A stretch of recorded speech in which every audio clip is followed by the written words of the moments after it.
Et stop, tu roules sur le boulevard BD, cet album est fait pour toi. Une aventure de Jeff Mistral, tome 1, mort imminente. Septembre 1962, musée des arts décoratifs de Paris, salle des expositions, 8h du matin. Alors qu'il se trouvait dans un coffre-fort réputé inviolable, Lucie, l'un des plus beaux diamants du monde, a été dérobé. Les serrures ont été fracturées, mais le coffre a été ouvert sans dégâts. Tout cela est bien étrange. Le détective privé Jeff Mistral est engagé pour retrouver le joyau et le voleur. Ce dernier connaissait forcément les codes de l'alarme et du coffre. Le lendemain, l'enquêteur se rend au bar des Amis de la Marine, dans le 7e arrondissement. Il y a été invité par une mystérieuse Lucie, comme le diamant. La femme qui l'a convié va lui raconter une étrange histoire. La dame lui apprend que c'est son conjoint, Aristide Klein, qui a volé le diamant. Si elle informe le détective, c'est pour qu'il l'aide à se sortir du guêpier dans lequel il s'est fourré. Car le vol a suscité bien des convoitises. S'il a pu être commis aussi facilement, c'est parce que depuis qu'il a eu un accident de voiture, il y a de cela quelques années, Aristide, ayant vécu une expérience de mort imminente, peut dorénavant sortir son esprit de son corps pour observer ce qu'il veut où il veut. Craignant de trop gros ennuis, Aristide serait prêt à rendre le fruit de son larcin.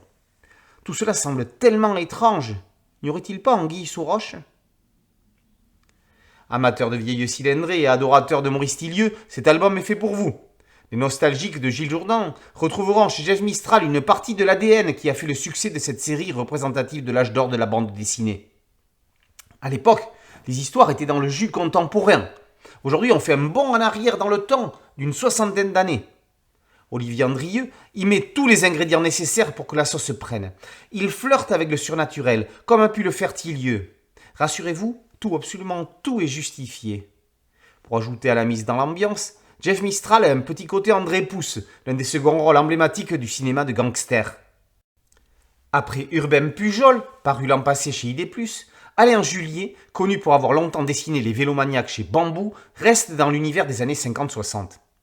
Il nous offre entre autres une course-poursuite mémorable entre une DS Citroën et une Peugeot 404, près des mythiques usines Renault de Boulogne-Billancourt sur l'île Seguin. Les couleurs de Claire Dumas immergent à merveille dans l'époque.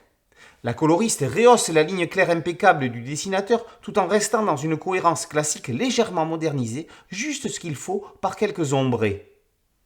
Enfin, il est des cahiers bonus qui servent juste à faire croire aux lecteurs qu'ils ont intérêt à acheter une première édition pour avoir quelques simples croquis. Ici, c'est un riche dossier qui nous est proposé, avec tout le dessous du travail des auteurs et les premières planches en noir et blanc. Du bon polar ficelé bien comme il faut, avec ses bandits et ses poursuites, Jeff Mistral est la promesse d'un joli moment de BD comme à la grande époque. Tout ça prouve qu'un âge d'or ne s'en va complètement jamais. Une aventure de Jeff Mistral, tome 1, mort imminente, par Andrieux, Julier et Dumas, et paru aux éditions Clèves. Boulevard BD, c'est un podcast audio, un site dédié et une chaîne YouTube. Merci de liker, de partager et de vous abonner. A très bientôt sur Boulevard BD. Ciao.